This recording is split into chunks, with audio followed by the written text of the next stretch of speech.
भी हो जाओ भाई. ನಿನ್ನೆ ರಾತ್ರಿ ನಾವು ಭಾರತ್ ಪೆಟ್ರೋಲ್ ಪಂಪಲ್ಲಿ ಉಳ್ಕೊಂಡಿದ್ವಿ ಆ್ಯಂಡ್ ನಮಗೆ ಬ್ರದರು ತುಂಬ ಹೆಲ್ಪ್ ಮಾಡಿದ್ರು ಭಯ್ಯ ಇಲ್ಲಿ ಉಳ್ಕೊಳಕ್ಕಾಗಿರ್ಬೋದು ರಾತ್ರಿ ಮತ್ತು ಜಾಗ ಕೊಟ್ಟಿದ್ದು ನೀರು ಮತ್ತು ಹೆಲ್ಪ್ ಮಾಡಿ ತುಂಬ ಹೆಲ್ಪ್ ಮಾಡಿದ್ರು ಮತ್ತು ಬೆಳಗ್ಗೆ ಕೂಡ ಚಾಯ್ ಮಾಡಿಕೊಟ್ರು ನಮಗೆ ಕುಡಿಯೋಕ್ಕೆ ಅಂತ ಹೇಳ್ಬಿಟ್ಟು ಸ್ಪೆಷಲ್ ಅದ್ರಾಗ ಚಾಯ್ ತುಂಬ ಖುಷಿ ಆಯಿತು. ನಾವಿವಾಗ ಫುಲ್ ಟ್ಯಾಂಕ್ ಪೆಟ್ರೋಲ್ ಮಾಡಿಸ್ಕೊಂಡು ಹೊರಟಿದ್ದೀವಿ. ನಮ್ಮ ಬ್ರದರ್ ಊಟ ಮಾಡ್ಕೊಂಬರಕ್ಕೆ ಹೋಗಿದ್ದಾರೆ. ಮತ್ತೆ ಸಿಗೋಣ. ಫಿರ್ ಮಿಲೆಂಗೆ ಭಯ್ಯ. ಹಾಂ ಧನ್ಯವಾದ. ಬಾಯ್ ಭಯ್ಯ. ಧನ್ಯವಾದ. Hi hi hi hi hi hi hi hi. ನಾವಿವತ್ತು ನಮ್ಮ ಪಯಣನ ರಾಜಸ್ಥಾನ್ ಕಡೆಗೆ ಹೊರಟಿದ್ದೀವಿ. ಹರಿಯಾಣಗೆ ಟಾಟಾ ಮಾಡುವಂಥ ಸಮಯ.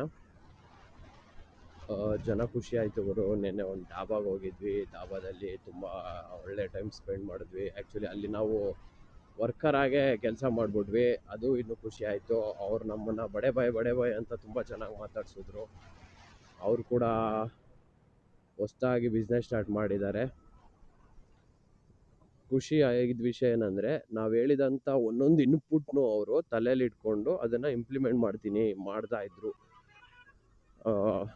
ಅವ್ರು ಹೇಳಿದ್ರು एक एक चीज़ सीखना पड़ता है भाई, आप बोल दिया हमको भी हम सीख रहे हैं सभी को ಅಂತ ಹೇಳಿದ್ರು. ಅವ್ರದ್ದೊಂದು ಫಾರ್ಮ್ ಇದೆ ಅಂತ ಹೇಳಿದ್ರು ಎಮ್ಮೆದು. ಇಲ್ಲೆಲ್ಲ ಎಮ್ಮೆ ಹರಿಯಾಣದಲ್ಲಿ ಮಾತೆತ್ತಿದ್ರೆ ಹಸು ಗಿಸು ಎಲ್ಲ ಎಮ್ಮೆ ಇಲ್ಲಿ ಮಾತೆತ್ತಿದ್ರೆ ಎಮ್ಮೆದೆ ಹಾಲು ಕುಡಿಯೋದು, ಮೊಸರು ಎಮ್ಮೆದು, ಆಮೇಲೆ ತುಪ್ಪ ಬೆಣ್ಣೆ ಎಲ್ಲ ಎಮ್ಮೆದೆ. ಜನನು ಚೆನ್ನಾಗಿ ಮಾತಾಡ್ಸ್ತಾರೆ. ಆ್ಯಕ್ಚುಲಿ ಏನು ಗೊತ್ತಾ, ನಾವು ತುಂಬ ತಪ್ಪು ತಿಳ್ಕೊಂಡಿರೋದೇನೆಂದರೆ ಅಲ್ಲಿನ ಜನ ಚೆನ್ನಾಗಿರಲ್ಲ, ಇಲ್ಲಿನ ಜನ ಚೆನ್ನಾಗಿರಲ್ಲ, ಅವ್ರು ಹಿಂಗಿರ್ತಾರೆ ಇವ್ರು ಹಂಗಿರ್ತಾರೆ ಅಂತ ಅಂದ್ಕೊಂಡು ನಾವು ನಮ್ಮ ಪರ್ಸೆಪ್ಷನ್ನ ಇಮ್ಯಾಜಿನ್ ಮಾಡಿಬಿಟ್ಟಿದ್ದೀವಿ. ಈ ಬಾಲಿವುಡ್ ಆಗಲಿ ಬೇರೆ ಬೇರೆ ಒಂದು ಮೂವೀಸಲ್ಲಿ ನಾವು ನೋಡ್ಬಿಟ್ಟು ಅದೇ ನಿಜ ಅಂದ್ಕೊಂಡ್ಬಿಟ್ಟಿದ್ದೀವಿ. ಫಾರ್ ಎಕ್ಸಾಂಪಲ್ ಒಂದು ಹೇಳ್ತೀನಿ ಕೇಳಿ. ಅಣ್ಣ ಅಣ್ಣ ಅಣ್ಣ ಅಣ್ಣ ಅಣ್ಣ ಟ್ರಕ್ ಡ್ರೈವರ್ ಅಲ್ಲ ಅವನು, F1 ರೇಸರು. ಅಯ್ಯೋ. ಮತ್ತಿನ್ನೊಂದೇನು ಗೊತ್ತಾ, ಲೈಕ್ ಪ್ರತಿಯೊಂದು ಸ್ಟೇಟ್ದು ನಾನು ನೋಡಿರೋದ್ರಲ್ಲಿ ನಾನು ಹೇಳ್ತೀನಿ ಕೇಳಿಸ್ಕೊಳ್ಳಿ. ಒಂದೊಂದು ಸ್ಟೇಟ್ ಒಪಿನಿಯನ್.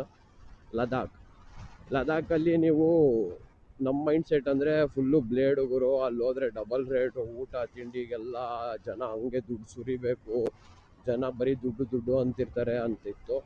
ಆದರೆ ನನ್ನ ಮೈಂಡ್ ಸೆಟ್ ಅಲ್ಲೂ ಚೇಂಜ್ ಆಯಿತು. ಲೈಕ್ ಏನಂದರೆ ಉಳ್ಕೊಳ್ಳೋಕ್ಕೆ ಫ್ರೀಯಾಗಿ ಜಾಗ, ಊಟ ತಿಂಡಿ ಎಲ್ಲ ನೋಡಿಕೊಂಡು ನನ್ನನ್ನು ಹುಷಾರಾಗೆ ಕಳಿಸ್ಕೊಟ್ರು. ಅದು ಕೂಡ ಸ್ಟೂಡೆಂಟ್ಸುಗಳು, ಏನು ಬೇರೆಯವರಲ್ಲ. ಸ್ಟೂಡೆಂಟ್ಸ್ ಹತ್ರ ಏನಿರುತ್ತೆ ಅಂತ ಪರಿ, ಆದ್ರೂ ಅವ್ರು ನನಗೆ ಅಷ್ಟು ಚೆನ್ನಾಗಿ ನೋಡಿಕೊಂಡ್ರು ಅನ್ನೋದೇ ನನಗೆ ಖುಷಿ. ಮತ್ತು ಅಲ್ಲಿಂದ ನೆಕ್ಸ್ಟ್ ಹೇಳಬೇಕಂದ್ರೆ ಕಾಶ್ಮೀರಲ್ಲೂ ಅಷ್ಟೇ. ಜನ ನಾವು ತಪ್ಪು ತಿಳ್ಕೊಂಡಿರೋದು ಕಾಶ್ಮೀರವರು ಎಲ್ಲರೂ ಉಗ್ರಗಾಮಿಗಳು, ಅವರು ಇವರು ಅದು ಇದು ಅಂತ ಅಂದ್ಕೊಂಡಿದ್ದೀವಿ. ಬಟ್ ಆದರೆ ಆ ಥರ ಇಲ್ಲ. ಜನ ನಾರ್ಮಲ್ ಆಗಿ ನಮ್ಮನ್ನು ಅಷ್ಟೇ ವೆಲ್ಕಮ್ ಮಾಡ್ತಾರೆ. ಯಾಕಂದರೆ ಸೋರ್ಸ್ ಆಫ್ ಇನ್ಕಮ್ ಇರೋದೇ ಅವರಿಗೆ ಟೂರಿಸಮಿಂದ. ಸೊ ಟೂರಿಸಮಿಂದ ಇನ್ಕಮ್ ಬರ್ತಾ ಇದೆ ಅಂದರೆ ಟೂರಿಸ್ಟ್ಗಳನ್ನ ಅವ್ರು ಆ ಥರ ಟ್ರೀಟ್ ಮಾಡಿದ್ರೆ ಅವ್ರಿಗೆ ಕಮಾಯಿನೇ ಇರಲ್ಲ. So we are like god. ಈಗ ನಾವು ಹೇಳ್ತೀವಲ್ಲ, ಕಸ್ಟಮರ್ಸ್ ಆರ್ ಗಾಡ್ ಅಂತ, ಅಲ್ಲಿ ಟೂರಿಸ್ಟ್ ಆರ್ ಗಾಡ್ ಅಂತ. ಪ್ರತಿಯೊಬ್ರಿಗೂ ಅವ್ರು ನಿಂತ್ಕೊಂಡು ಕೇಳ್ತಾರೆ, ಕುಚ್ ಹಮಾರಾ ಸೆ ಹೆಲ್ಪ್ ಚಾಹಿಯೆ ತೋ ಬೋಲ್ ದೇನಾ, ಕುಚ್ ಚಾಹಿಯೆ ಅಂದ್ಕೊಂಡು ಅವರೇ ಕೇಳ್ತಾರೆ. ಆ್ಯಂಡ್ ನಾವು ಅಲ್ಲೂ ಅಷ್ಟೇ 2 ದಿನ ದಾಬಾದಲ್ಲಿದ್ವಲ್ಲ, ಫಸ್ಟ್ ದಿನ ಬರೀ 200 ರೂಪೀಸ್ ಕೊಟ್ಟಿದ್ದು 2 ಡೇಸ್ಗೆ. 2ನೇ ದಿವಸ ನಾವಿದ್ದಾಗ ಇಲ್ಲ, ಫಸ್ಟ್ ನೈಟ್ ಹೋದಾಗ 150, ಆಮೇಲೆ 200 ರೂಪೀಸು. 2ನೇ ಸಲ ನಾವು ಇಬ್ಬರು ಹೋಗಿದ್ದು, ಅವ್ರನ್ನೂ ಕರ್ಕೊಂಡು ಹೋಗಿದ್ದೆ ನಾನು ಅದೇ ದಾಬಾಗೆ. ಬಟ್ ₹1 ಕೂಡ ಇಸ್ಕೊಳ್ಲಿಲ್ಲ. ಅಷ್ಟೇ ಚೆನ್ನಾಗಿ ಮಾತಾಡ್ಸಿ ಕಳಿಸಿದ್ರು. ಅವರಿಲ್ಲ ಅಂದ್ರೂ ಡೈಲಿ ಮೆಸೇಜ್ ಮಾಡ್ತಾರೆ ಗುರು ಇನ್ಸ್ಟಾದಲ್ಲಿ. ಜಲಾಲ್ ಅಂತ ಒಬ್ಬ ವೆಯ್ಟರು ನನಗೆ ಡೈಲಿ ಮೆಸೇಜ್ ಮಾಡ್ತಾನೆ. ಅದ್ರ ಜೊತೆಗೆ ಅಲ್ಲಿರೋರು ವೀಡಿಯೋ ಕಾಲ್ ಮಾಡಿ ಹೇಗಿದ್ದೀರಾ, ಏನು ಎತ್ತ ಅಂತೆಲ್ಲ ಕೇಳ್ತಾರೆ. ಅದು ಬಿಟ್ಟು ಜಮ್ಮುಗೆ ಬಂದರೆ, ಜಮ್ಮುವಲ್ಲಿ ಒಂದು ಜಾಗದಲ್ಲಿ ನಾವು ನೈಟ್ ಸ್ಟೇ ಮಾಡಿದ್ವಲ್ಲ, ಅಲ್ಲೂ ಅಷ್ಟೇ ಅವ್ರು ಅಷ್ಟೇ ಚೆನ್ನಾಗಿ ನಮ್ಮನ್ನು ನೋಡಿಕೊಂಡ್ರು, ಮಾತಾಡ್ಸಿದ್ರು. ಅಲ್ಲಿ ಮಿನಿಮಮ್ ಸ್ವೀಟ್ ಪ್ರೈಸ್ ಬಂದು 450-600 ಸ್ಟಾರ್ಟ್ ಆಗುತ್ತೆ. ಬಟ್ ನಾವು ₹100 ಕೊಡಿ ಸಾಕು ಅಂದರೆ ನಮಗೇನು ಹಿಂದೆ ಮುಂದೆ ನೋಡಿದ್ರೆ ಚೆನ್ನಾಗಿ ಕೊಟ್ಟರು, ಚೆನ್ನಾಗಿ ಮಾತಾಡ್ಸಿದ್ರು ಕೂಡ. ಜಾಗ ಉಳ್ಕೊಳಕ್ಕೆಲ್ಲ ನಾನಿದ್ದೀನಿ, ತಲೆ ಕೆಡ್ಸ್ಕೊಬೇಡ, ನಿನಗೇನು ಬೇಕು, ನಿಂಗೇನು ಬೇಡ, ಆ ಥರ ಮಾತಾಡಿಸ್ತಿದ್ರು. ಅದು ಬಿಟ್ಟು ನೆಕ್ಸ್ಟ್ ಬಂದಿದ್ದು ಪಂಜಾಬಲ್ಲಂತೂ ಜನ, ಯಪ್ಪ ದೇವ್ರೆ, ನಾವೇನು ಅಂದ್ಕೊಂಡಿದ್ವಿ, ಪಂಜಾಬಲ್ಲಿರೋ ಜನ ಬರೀ ನಾನ್ ವೆಜ್ ತಿಂತಾರೆ, ಮಟನ್ ತಿಂತಾರೆ. ಕೆಲವೊಂದು ಮೂವೀಸಲ್ಲಿ ಹಂಗೆ ತೋರಿಸಿದ್ದಾರೆ, ಎಣ್ಣೆ ಹೊಡಿಯೋದೇ ಅವರು. ಎಣ್ಣೆ ಇಲ್ಲ ಅಂದರೆ ಪಂಜಾಬಲ್ಲಿ ಆಗಲ್ಲ. ಪಂಜಾಬಲ್ಲಿ ಎಣ್ಣೆನ ಊಟಕ್ಕೆ ಕೊಡ್ತಾರೆ, ಅಲ್ಲಿ ಹೆಣ್ಣು ಗಂಡು ಅಂತ ಡಿಫ್ರೆನ್ಸ್ ಇಲ್ಲದೆ ಎಣ್ಣೆ ಹೊಡಿತಾರೆ, ಈ ಥರ ಅಂತ ಅಂದ್ಕೊಂಡಿದ್ವಿ. ಆ್ಯಕ್ಚುಲಿ ಹಂಗೆ ಅಂದ್ಕೊಂಡಿದ್ದೀವಿ. ಬಟ್ ಆದರೆ ನಿಜವಾದಂಥ ರೀಸನ್ ಏನಂದರೆ, ಅದು ಕೆಲವೊಂದು ಅವರು ಮಾಡ್ಕೊಂಡಿರೋದು ಬಿಟ್ಟರೆ ಪಂಜಾಬಲ್ಲಿ ಎಣ್ಣೆ ಹೊಡಿಯೋದು ಬ್ಯಾನ್ ಟೈಪ್.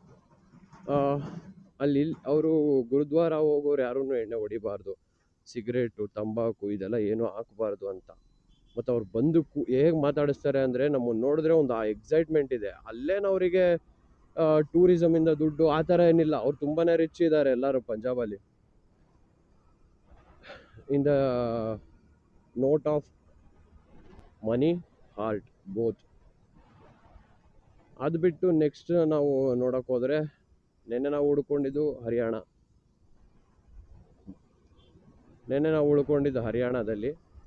ಹರಿಯಾಣದಲ್ಲೂ ಅಷ್ಟೇ. ಫಸ್ಟ್ ಒಂದು ಪೆಟ್ರೋಲ್ ಪಂಪಲ್ಲಿ ಬಾರ್ಡರಲ್ಲಿ ನಾವು ಉಳ್ಕೊಳ್ಳೋಕ್ಕೆ ಬೇಡ ಅಂತ ಒಂದೇ ಮಾತಿಗೆ ಅಂದ್ಬಿಟ್ರು. ಸೊ ನಮಗೊಂಚೂರು ಭಯ ಆಯಿತು, ಯಾಕಂದರೆ ನೋಡಿ ಇಲ್ಲೇ ಹಿಂಗೆ ಅಂತ ಇದ್ದಾರೆ, ಮುಂದಕ್ಕೆ ಹೋದರೆ ಸಿಗುತ್ತಾ ಹಾಗೆ ಹೇಗೆ ಅಂತ.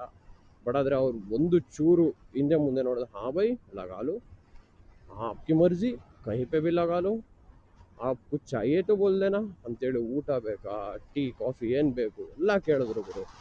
ದಾಬಾದಲ್ಲೂ ಅಷ್ಟೇ, ಆ ದಾಬಾ ಓನರ್ದು ಅಂತ ಅನ್ನಿಸ್ತಿರ್ಲಿಲ್ಲ, ನಮ್ಮದು ಅನ್ನಿಸ್ತಿದ್ದು. ನಾನು ಕಿಚನಲ್ಲೆಲ್ಲ ಹೋಗಿ ಇವತ್ತು ಬೆಳಗ್ಗೆ ಟೀ ಮಾಡ್ಕೊಂಡು ಕುಡ್ದಿದ್ದೀನಿ, ಅವ್ರಿಗೆ ಟೀ ಮಾಡಿ ಕುಡಿಸಿದ್ದೀನಿ, ಕಸ್ಟಮರಿಗೆ ಕೊಟ್ಟಿದ್ದೀನಿ. ಯಾವ ರೇಂಜಿಗೆ ಅಂದರೆ, ಯಪ್ಪ ಅವರು ಬಡೆ ಬಾಯ್ ಅಂತ ಅಷ್ಟು ಚೆನ್ನಾಗಿ ಮಾತಾಡ್ಸಿದ್ರು ನನಗಷ್ಟು ಖುಷಿ ಆಯಿತು ಅವ್ರ ಜೊತೆ ಮಾತಾಡಿದ್ದು. ನೆಕ್ಸ್ಟು ಪೆಟ್ರೋಲ್ ಪಂಪಲ್ಲೂ ನಮ್ಮನ್ನು ಆರಾಮಾಗಿ ಬಿಟ್ಟಿದ್ರು. ನನ್ನ ಗಾಡಿ ತೊಳೆಯೋಕ್ಕೋಸ್ಕರ ಮೋಟ್ರ್ ಆನ್ ಮಾಡ್ತೀನಿ, ಜೆಟ್ ಥರ ಬರುತ್ತೆ ನೀರು, ಆರಾಮಾಗೆ ನೀರು ಯೂಸ್ ಮಾಡಿಕೊಂಡು ಗಾಡಿ ತೊಳ್ಕೊ, ಸ್ನಾನ ಮಾಡ್ಕೊ, ಇನ್ನೇನಾದರೂ ಬೇಕಾ. ಆಮೇಲೆ ಅವ್ರ ರೂಮ್ ಕೀನೇ ಓಪನ್ ಮಾಡಿ ಬಿಟ್ಬಿಟ್ಟಿದ್ರು, ಓಡಾಡ್ಕೊ ಏನಿಲ್ಲ ಅಂತ ಹೇಳ್ಬಿಟ್ಟು. ಅವ್ರ ಮನೆ ಕೀ ಗುರು, it is not a small thing. Okay, even ನಾವೇನೆ ಯಾರು ಹೊಸೊಬ್ರು ಬರಲಿ, ಹೊಸೊಬ್ರು ಬಿಡೋಗುರು, ನಮ್ಮನೆ ಒಳಗಿದ್ದಾಗ್ಲೇ ನಮ್ಮ ಸ್ನೇಹಿತರಾಗಲಿ ನೆಂಟರಾಗಲಿ ನಾವೇನು ಮಾಡ್ತೀವಿ, ಬೀರುಗೆ ಲಾಕ್ ಹಾಕೋದಾಗಲಿ, ಡೋರ್ ಲಾಕ್ ಹಾಕೋದಾಗಲಿ, ಇಲ್ಲಿ ಹೋಗ್ಬೇಡ ಅಲ್ಲಿ ಹೋಗ್ಬೇಡ, ಅದು ಮುಟ್ಬೇಡ ಈ ಥರ ಎಲ್ಲ ಹೇಳ್ತೀವಿ. ಬಟ್ ಆದರೆ ಅವರು ಅದನ್ನೊಂದೂ ಹೇಳಲಿಲ್ಲ ನಮಗೆ, ಅಷ್ಟು ಚೆನ್ನಾಗಿ ನಮ್ಮ ಜೊತೆ ಇದ್ದರು. ಸೊ ನಾವಿವಾಗ ರಾಜಸ್ಥಾನ್ಗೆ ಹೋಗ್ತಾ ಇದ್ದೀವಿ. ರಾಜಸ್ಥಾನಲ್ಲಿ ಹೇಗೆ ಅಂತ ಗೊತ್ತಿಲ್ಲ ಟಿಲ್ ನಾವು, ಬಟ್ ನೋಡೋಣ. ನನಗಂತೂ ಅನ್ನಿಸ್ತಾ ಇರೋದೇನು ಅಂದರೆ, ಮನುಷ್ಯರು ಭೂಮಿಲಿರೋ, ಇಂಡಿಯಾದಲ್ಲಿರೋ ಅಂಥ ಪ್ರತಿಯೊಬ್ಬ ಊರಲ್ಲಿರುವಂಥ ಪ್ರತಿಯೊಬ್ಬ ವ್ಯಕ್ತಿ ಕೂಡ ಮನಸ್ಸಿಂದ ಮಗುನೇ ಪ್ರೀತಿನ ಹಾಗೆ ಕೊಡ್ತಾನೆ. ಬಟ್ ಆದರೆ it depends how you give. ಹೇಗಿರುತ್ತೆ ಅಂದರೆ, ಮಿರರ್ ಇದ್ದಂಗೆ ಮನುಷ್ಯರು, ನೀವು ಯಾವ ಥರ ಅವರಿಗೆ ಅಪ್ರೋಚ್ ಮಾಡ್ತೀರಾ ಆ ಥರ ಅವರು ನಿಮ್ಮನ್ನು ಅಪ್ರೋಚ್ ಮಾಡ್ತಾರೆ. ಆ್ಯಟಿಟ್ಯೂಡಲ್ಲಿ ಅನ್ನೋದಲ್ಲ, ನೀಟಾಗೆ ಬ್ರೋ ಅನ್ನೋದಲ್ಲ, ಭಯ್ಯ, ಸರ್ಜಿ, ದಾದಾ ಈ ಥರ ಮಾತಾಡಿಸ್ಕೊಂಡು ಅವ್ರನ್ನ ऐसा है, हम यहाँ से आए हैं, हमको रुकने के लिए जगह चाहिए था, खाना चाहिए था, हमारा पास पैसा नहीं है, इतना पैसा है, कम में कुछ हो जाए कोई जुगाड़ कर देना, हमारा थोड़ा मदद करेना ಅಂದರೆ ಸಾಕು ಗುರು, ನೆಕ್ಸ್ಟ್ ಲೆವೆಲಾಗಿ ಹೆಲ್ಪ್ ಮಾಡಿಬಿಡ್ತಾರೆ. ನಂಗಂತೂ ಖುಷಿ ಆಯಿತು. I am so happy to say this. ನಾನು ಆಲ್ ಇಂಡಿಯಾ ಬಂದಿದ್ದು ನನಗೆ ಖುಷಿಯಾಗಿದ್ದೇನೆಂದರೆ, ಪ್ರತಿಯೊಂದು ಸ್ಟೇಟಲ್ಲಿರುವಂಥ ವ್ಯಕ್ತಿಗಳ ಹತ್ರ ಮಾತಾಡ್ತಿದ್ದೀನಿ, ಪಳಗ್ತಾ ಇದ್ದೀನಿ, ಅವ್ರ ಹತ್ರ ಟೈಮ್ ಸ್ಪೆಂಡ್ ಮಾಡ್ತಾ ಇದ್ದೀನಿ. ಶಾರ್ಟ್ ಟೈಮೇ ಇರ್ಬೋದು, ಬಟ್ ಆದರೆ ಮೆಮೊರಿನ ಆ ರೇಂಜಿಗೆ ಕ್ರಿಯೇಟ್ ಮಾಡಿಕೊಂಡು ನಾನು ಓಡ್ತಾ ಇದ್ದೀನಿ. ತುಂಬ ಖುಷಿ ಆಯಿತು.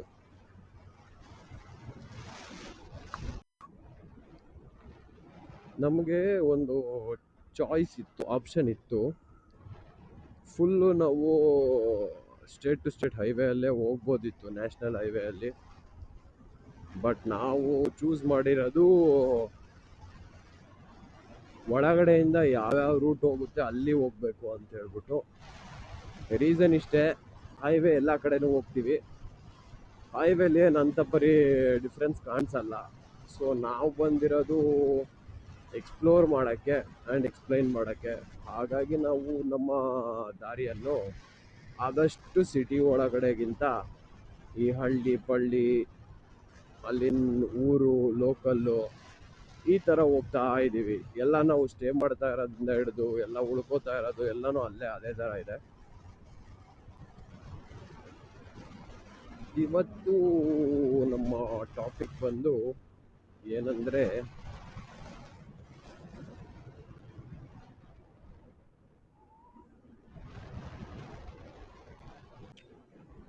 Welcome to Rajasthan.